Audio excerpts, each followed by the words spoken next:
Hello, And world. hello, everyone on LinkedIn and YouTube. We're multi-streaming. Thank you to StreamYard for providing the service. I'm Marissa. This is Chris. We're back with Business AF. And today's guest, we have Charles Sutton from Impacsis. Did I say that right? You said it right. Awesome. Impacsis. That is correct. Awesome. Well, thank you for joining us. We were chatting a little bit before about business. Charles and I had met at a cohort. I don't know what an 8-week program that was kind of to help business owners. We met earlier this year, or was it last year? I don't remember. Things go so quickly. It was just this past summer. It was the community development initiative. Yeah. Oh. Which cohort? It was through the downtown partnership. So it was freelancer to founder, right? Yes. Yes. Freelancer to founder. Yes. Okay. Yeah. So both my wife and I attended that, and that's where we met Marissa. Yes. Okay, cool. Awesome. So thank you for joining us. Today we are talking about your business and about how processes are kind of involved in or have evolved to help business owners. But why don't you give a little bit of background on your business and, how long you've been doing it and all that? Sure.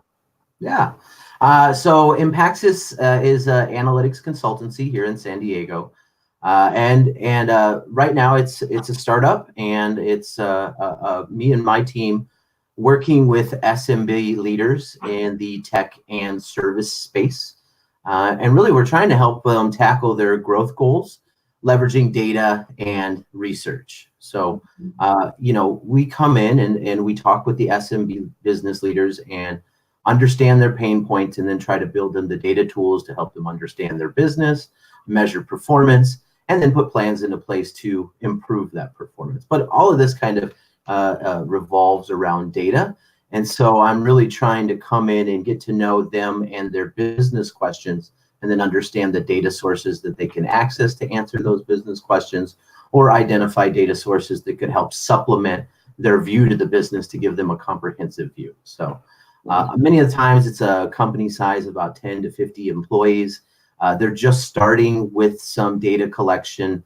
I've worked with plenty of programs and apps, MailChimp, Constant Contact, Facebook, Google Analytics. I mean, the list goes on of where you can collect data, start measuring performance, and then using that data to make better business decisions. For marketing purposes, mainly?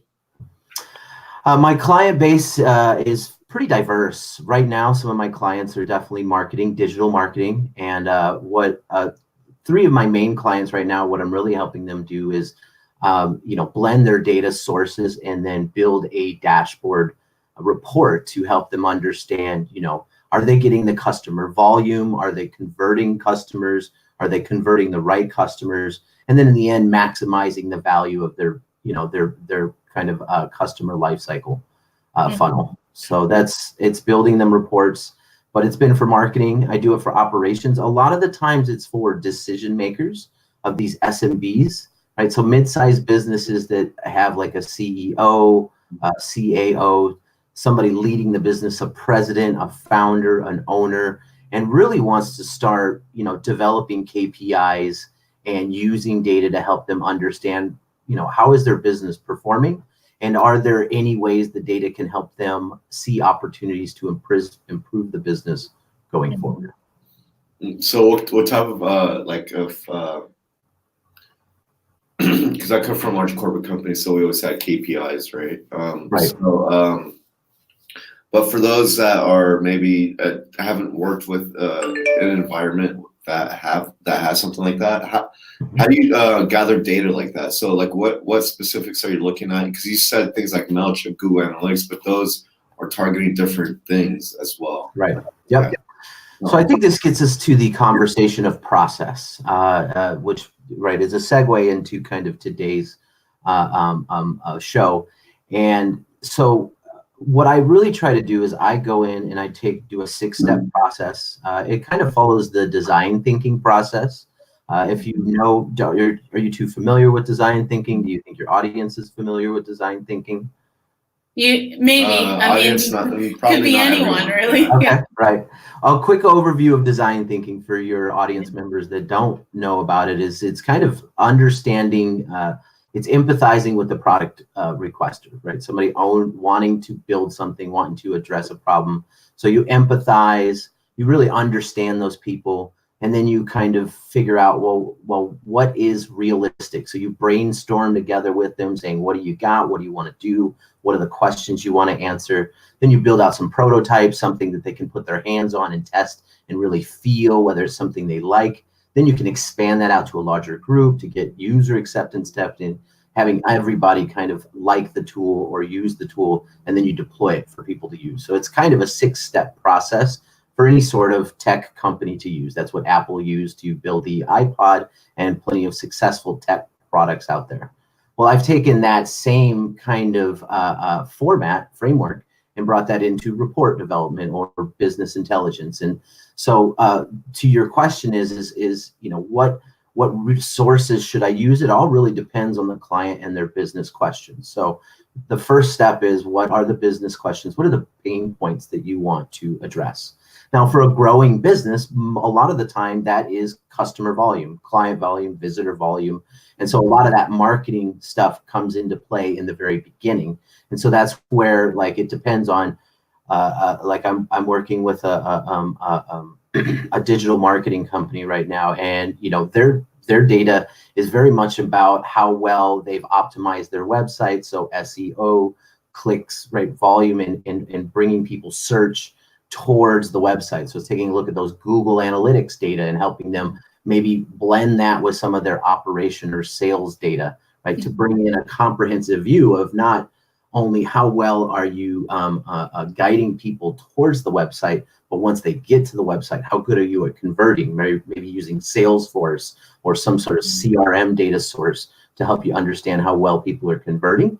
And then you might bring in some of that transactional data to find out, okay, well, the people that you attracted, that you converted, how much are they spending in their market basket? And then you take a look at that entire kind of data pipeline and understand how to optimize it. So to your question, which data sources would you possibly use depending on the client? It's, to your point, very client dependent. What are their needs?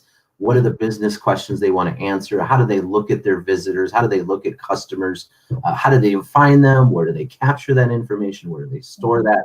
So I try to be very source agnostic. It's funny because Marissa and I were just talking about, right, really focusing on one thing and doing that platform well. Well, in my world, it's difficult to focus on one thing and do one platform well, because I'm really focused on customer metrics, customer engagement. And the customer, you follow them through all the point in which they're a visitor, that they know nothing about your company. You attract them, you convert them, and then you have them spend money with you. Well, that data source is not in one system. So I have to kind of open up all the systems available to me to give a comprehensive data story about customer performance and growth. Does that answer your question, Chris?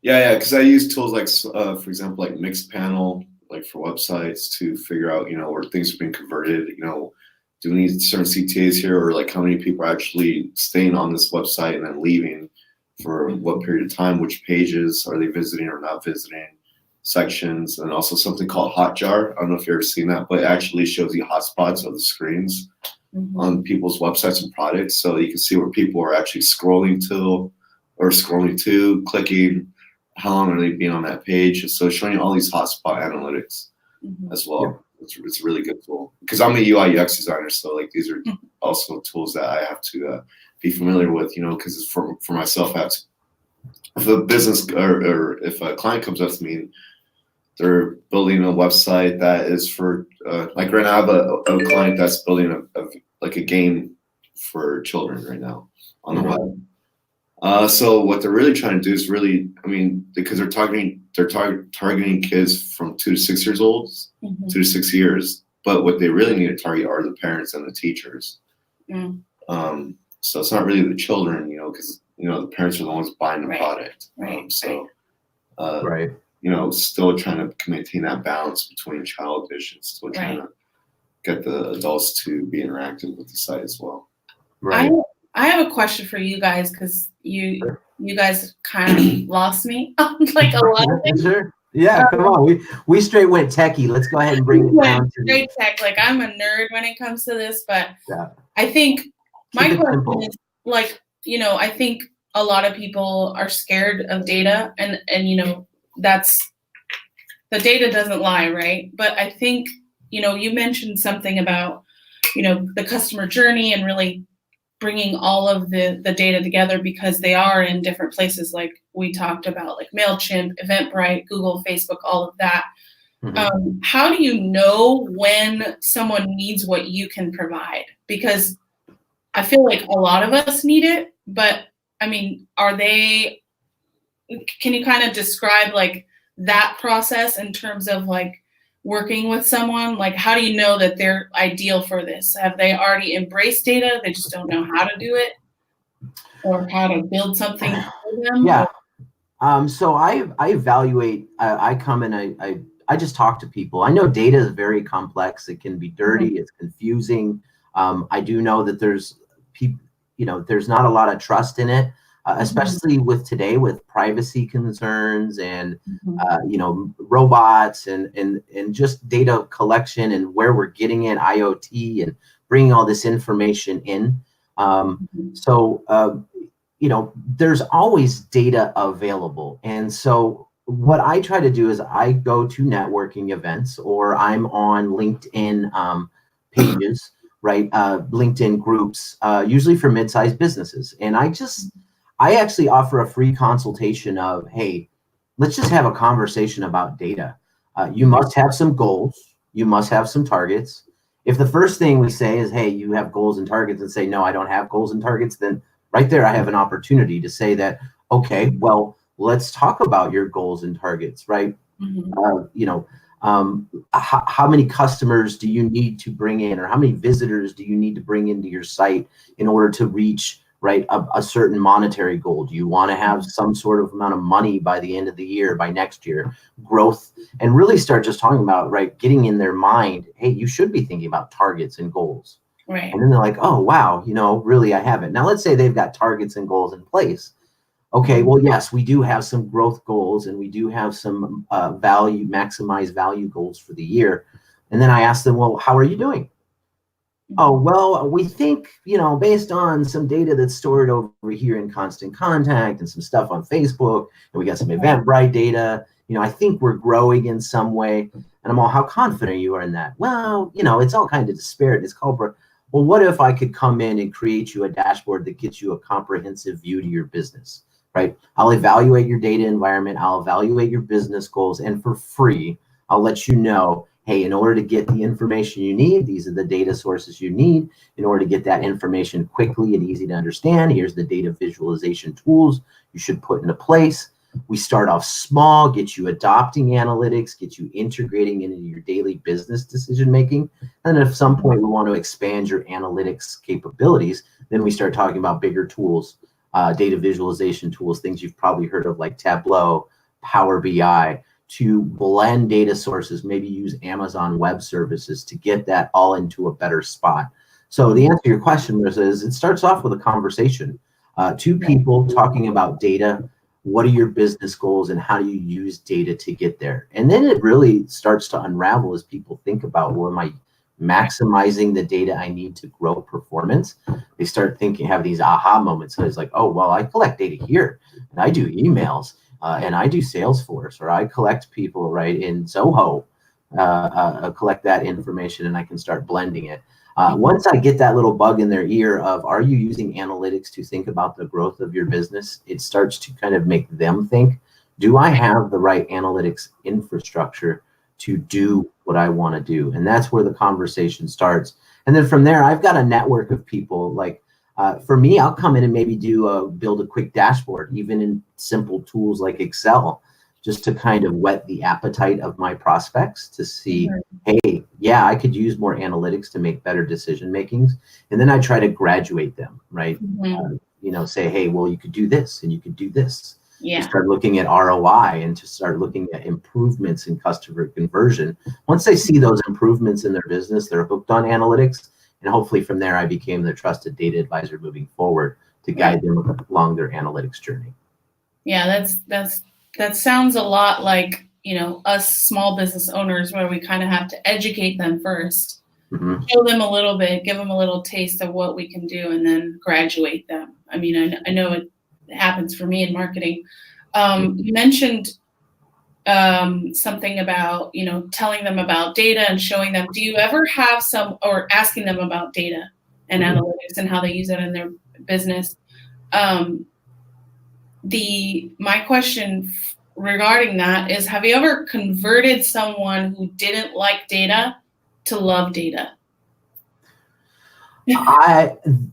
That's tougher. My ideal customer profile is someone who has an idea that analytics can help. They just don't know how to get there. They need a guide to empower them to use analytics to help grow their business.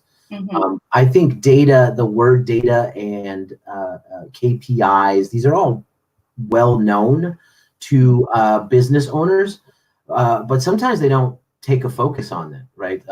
Hey, I need to be measuring and I need to be understanding performance. The way I parallel it to is I'm pretty much a coach, a personal trainer, but for your business, right? If you're gonna lose weight and if you want to lose weight and get in shape, then you usually get a personal trainer. You ask them, hey, what kind of regimen should I be on? What do I need to eat? What do I need to drink? What kind of workouts do I need to do? Right? What goals should I have? It's not just about weight, but sometimes it's about BMI, right? And so it's different goals to get to where you need to go to. And so most people know that they need to have some business goals. They may not have spent the time to get there. So to your point, Marissa, is maybe somebody's teetering with it. Should I do analytics or should I not? But I take it a conversation away from data.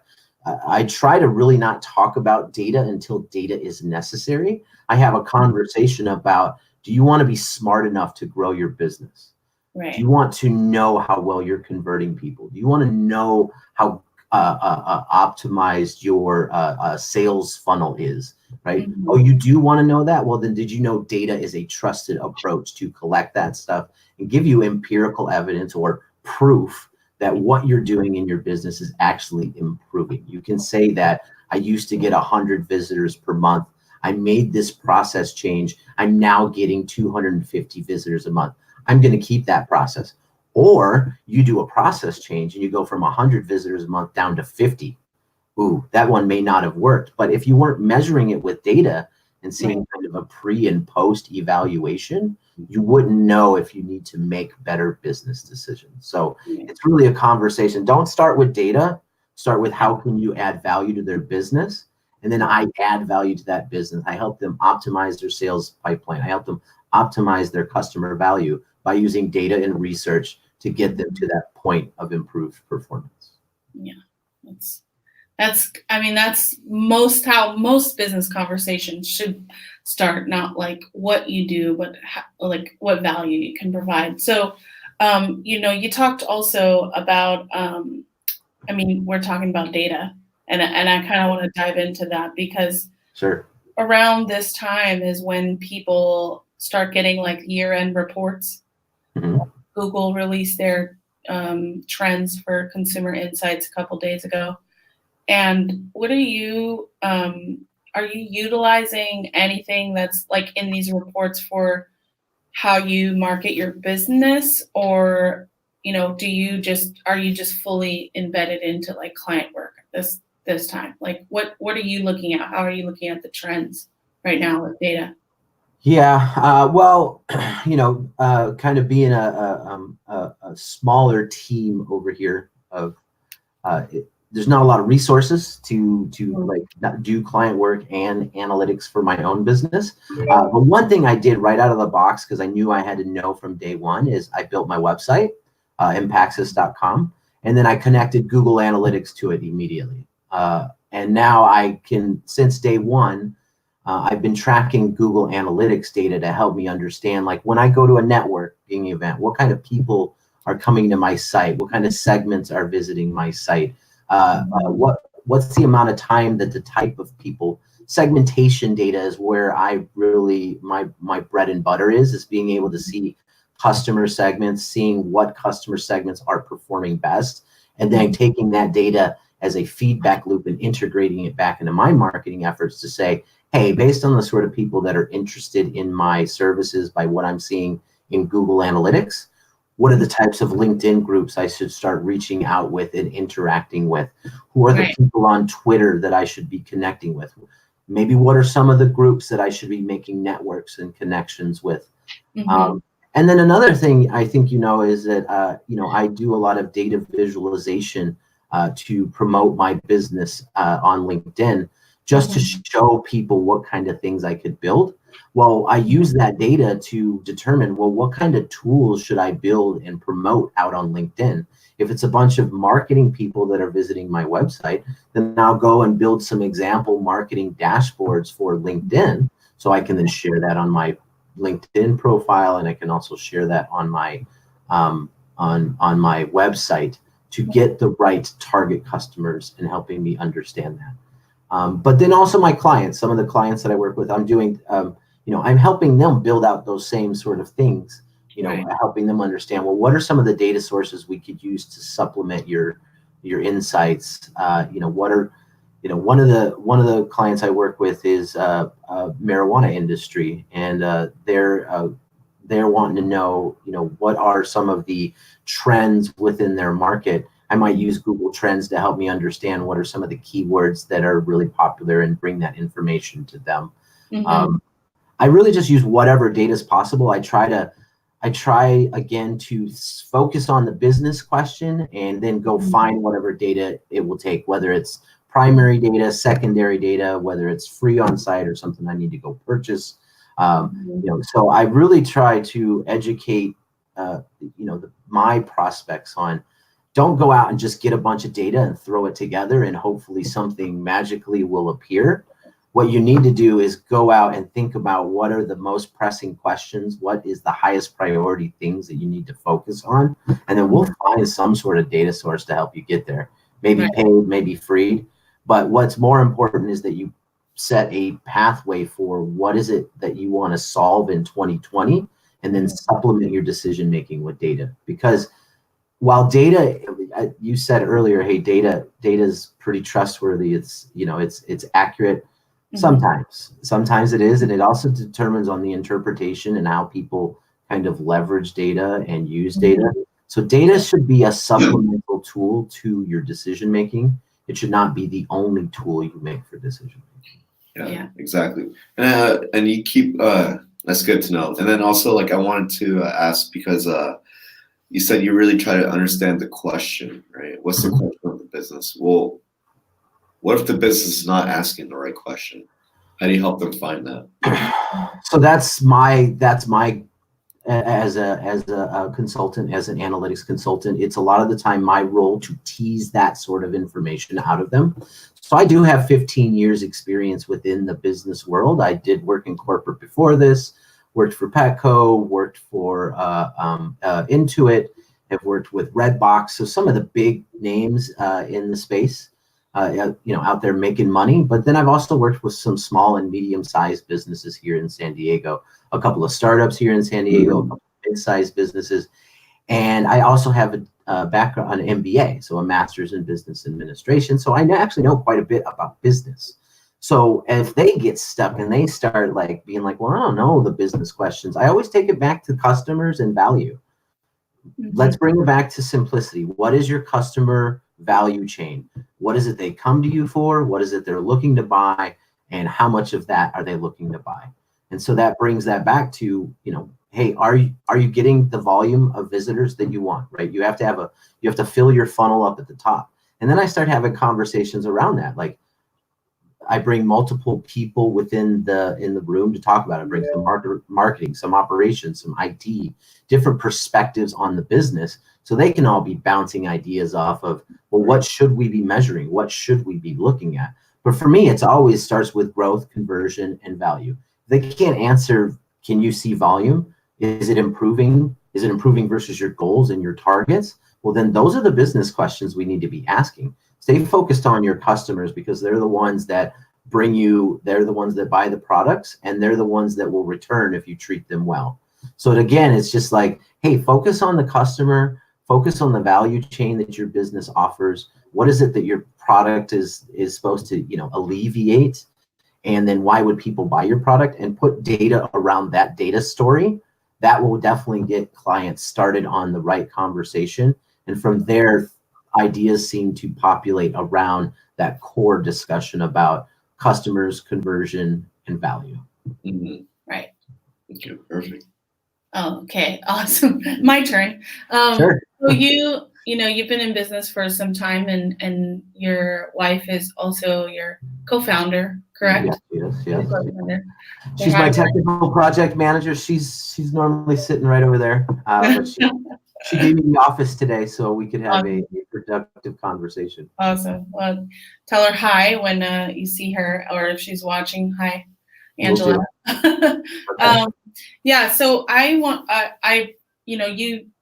you've come a long way, I guess, being an entrepreneur and building up your business, learning from it, and you're confident in that. So what advice do you have for someone who may be looking to start their own business in 2020? I mean, what one piece of advice can you give for someone who might be wanting to make that leap? Yeah, the foundational belief that I have to start my business is being confident in yourself first. Mm-hmm. Confident in your skills, your abilities. I worked for the corporate environment for 15 years, and it was very scary to kind of step out and say, you know what, I think I can get my own client base. I can, do analytics and offer it to the customers that I was focused on. I really wanted to give back to my community too. So I found that working with mid-sized businesses in the local region allowed me to do what I wanted to do. But it was scared to say that, hey, I'm gonna live off of what I find, right? The money that I make is based on the clients that I can bring in, and it's pretty scary to start with nothing, to start with zero. But I was very confident that the value. I've worked with a lot of mid-sized businesses. I've made recommendations on how to improve the business. I've pulled data and used that, leveraged that to make smart business decisions. And then from there, I feel that if I help local businesses grow, then I grow along with them, right? I bring money in. As they grow and they make money, then they retain me to bring me on. But that first leap to say that, look, I don't need someone else to provide me a paycheck. I can go out there and do it myself. And this is how I'm going to do it. And stay confident that you know what you're doing, that there is a market and a niche out there that needs your services, and you are going to be able to go out there and find them. It's going to be a small set of people. When you run your own business, you have to get out and you have to network. You have to make connections. You have to be visible.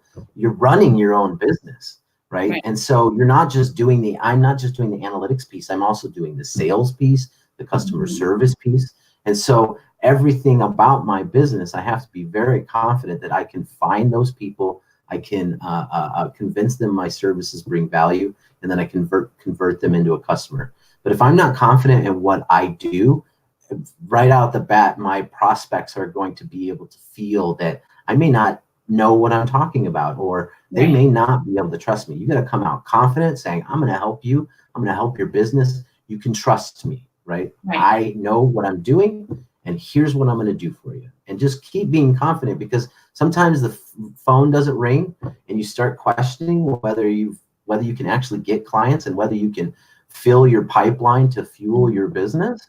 That's where you really go back to your confidence. Be like, nah, it's good. It's a couple of slow days. I got this. A couple days from now, I'm going to another networking event. I'm going to shine like a superstar. And I'm going to show people that I can add value to their business. If you go in and you have a couple of days and you're like, man, I can't get clients, you're going to go to that next networking event being a wallflower, not projecting your best self, and being confused about the value that you offer. If you're confused about the value that you offer, you're not confident in that, how is anybody else going to believe in you and the value that you can provide? So confidence is the answer. Yes, I definitely agree. so, you're going to networking events, and we're kind of in like a lull time for those, or there's tons of holiday parties, right? So many.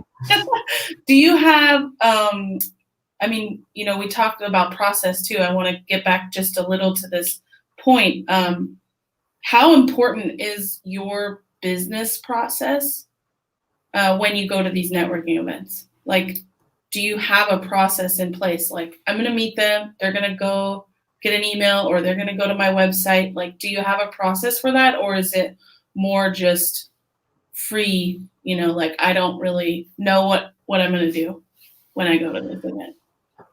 So I've been running my business for about 2 years. And when I first did it, it's a very willy-nilly, just kind of like, hey, I'm just going to go and talk with people and pass out a card. And Yeah. what I found is that wasn't the most productive. I might pass out 4 or 5 cards in a meeting, and I didn't talk to the right people. And it's I go to these networking events to build a relationship with people, and I want to meet people, and I want to talk with people outside of my industry, and within my industry, outside my prospects and within my prospects. But if I go to a networking event and I only talk to 5 people that could never even possibly be a prospect, to me, that's a wasted hour. Bless you. Yeah. Right. My time is, I'm very limited on time. And so when I choose my networking events today, I'm very targeted on what I go to. If we go back to that Google Analytics discussion, right, on how I use Google Analytics to understand ideal customer profiles from my website, that really helped me refine, like, what kind of networking events should I go to? There's so many networking events, Marissa and Chris, Right. is that you can get oversaturated going to all of these things and getting no results for your business. Right. So it's a balance of results and making connections. So now what I do is I kind of set a number of hands I'm going to shake, cards I'm going to pass out. And I'm always refining my value proposition, because even at year 2, I could still stumble at times in terms of what it is that I offer and who my ideal clients are. So now, before I go to any of these networking events, first I say, hey, does that networking event have the type of people that I want to meet? Yes. If they have the type of people I want to meet, what are my goals and targets for making connections? Right, I want to, if let's say there's 50 people, I want to at least get my card out to 20% of that group, right? So that means not staying with one person for very long. It's kind of like speed dating and going around the circle, right? And saying, hi, how's it going? What's your pain point? I really want to know about you, but I only have 30 seconds to hear about it. So let's get to it. Right. Let's talk.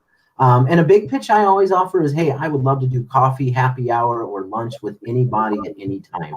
So it might be a quick roundabout when I go to that network, but I'm also very open to say, look, this is a quick meeting. We're only here for an hour, but I'd love to learn more about you and your business pain points to see how my business can help. So now I'm very targeted on the networking events I go to, the people I want to interact with, the message that I give them, and then following up afterwards. I don't pass out a business card without getting a business card. And I also make sure that I follow up with them. Follow up is such a key part in developing a relationship when it comes to networking, because when you go to these networking events, people are like, oh, you're just here to pass out a business card and get a business card. You're not looking to get to know me. And so it's hard to convert people in that way. So the follow-up really helps give you that second point of contact for them to kind of get there, right, to drive the recall of who you are and what are the services that you deliver. So it's pick the right networking event, pick the right people, get a lot of cards out and do it efficiently, and then follow up with anybody that you've made contact with at that prior event. Wash, rinse, repeat has become the approach, and it seems to be working much better these days than it did about a year ago. Yeah, and I definitely agree about the follow-up. Someone, follows up with me and mentions something I talked about in a conversation or whatever. To me, it shows that they were listening. Whether or not we'll actually work together, if they become a potential client, it really does help build that relationship and show that they're present with you and not just trying to get your business card. So Exactly. Yeah, so I think we're good on the business stuff, but You want to ask this random question? I We do think- every show. We ask a random question at the end of the show. Mhm. And Yeah. Chris will take it this time. So, what's your favorite holiday tradition? Going and looking at Christmas lights, definitely. I'm kind of a big Christmas lights nerd, and now I have a 4-year-old, and he is just getting totally pumped about Christmas, and so Yeah. that's pumping me up even more. Nice. But even when I was growing up in Chicago, I remember my mom, she used to take me around for Christmas, and we'd look at the Christmas lights, and it always is very nostalgic for me during the holidays to go around and look at Christmas lights. And our house too, has plenty of Christmas lights on it. Yeah. But going around the neighborhood, looking at Christmas lights with my wife and son, and just enjoying that, it's a small time of year in which Christmas lights are out. So after Right. December 1st, I try to bust out and go see all the Christmas lights in the San Diego region. Have you been to Balboa Park this year? No, actually, the December nights we usually skip only because that is just way too many people for me to try to fight against on a Friday night. But my son and I, I'm about to take him over to Balboa Park, have a little half day, and I'm going to take him over to the Friendship Garden and the nice. Museum of Man and see some of the Christmas stuff that's going over there today. Awesome. What about you? Yeah, I love Christmas lights. We last week, my friends, this is probably the 4th year in a row. It's funny because we in our group of friends, there's only one that has kids, but this year that person didn't come, so it was just 3 of us adults walking around looking at Christmas lights out in East County and Starlight Circle, and it was just amazing. I think it's a good way to like bring your friends together for a holiday tradition and grab some hot cocoa and get some sweets that people are selling on the side and just enjoy. I think next year we might dress up as Santa though. Maybe make our own Santa con. Great. Let me know if that goes down. I might be down to join you. Yeah, that would be interesting. We'll make it a thing, and then we'll go live on LinkedIn and talk about the lights or something. There you go. That sounds great. Do you have a tradition? Opening up gifts. Oh yeah, you're a gifts guy. Gifts, yeah. Trying to get my my new PlayStation. No, I'm just okay. kidding. All the time. Yeah. Well, Awesome. even at 41, I'm still trying to get the PlayStation from the wife. So Yeah, I've been trying to get the PS4 for like 4 years now. there you go. Yeah, Well, when you're on that entrepreneur dollar, PlayStation 4s don't come around nearly as frequently. Yeah. No, yeah, last year. I think it was last year. I was at Best Buy and then I had big eyes, so I got the PS4, got the virtual reality set with it, controllers, and like 3 or 4 games. Yeah. And then I was like doing the math when I was going up to the counter. It was like $100. I was like, just for myself, I don't know if that's really worth it right now. Yeah. Yeah, you should put that on your marketing spend.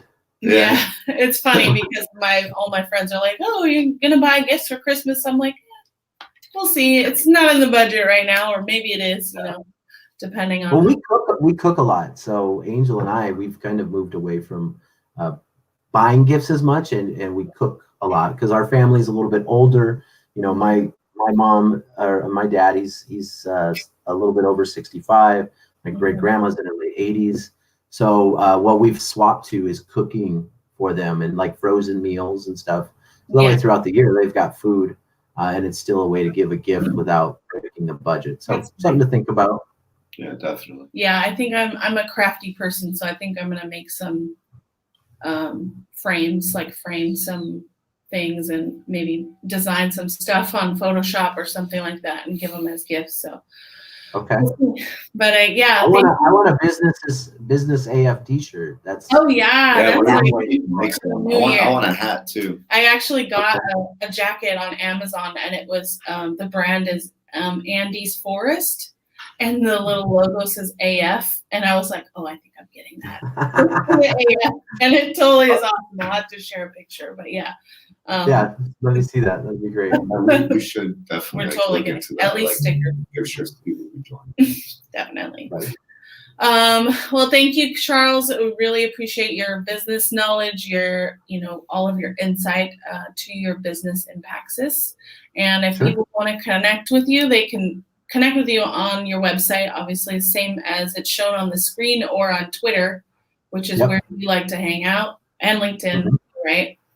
Yep. So, yeah, thank you for joining us. We wish you a great holiday season, Christmas, New Year, Kwanzaa, Happy Hanukkah, whatever you celebrate. I just celebrate. Don't matter what it is. Let's celebrate. Right? It's a good time, right? With all It's a good time. All right. Awesome. Awesome. All right. Well, everyone, thank you for joining us, and we shall see you in 2 2020. weeks. No. All right, 3 weeks. 2020. Yeah. We'll be in back 2020. Yep. Yep. All right. All right, bye. Cool. All right. Bye. Thank you.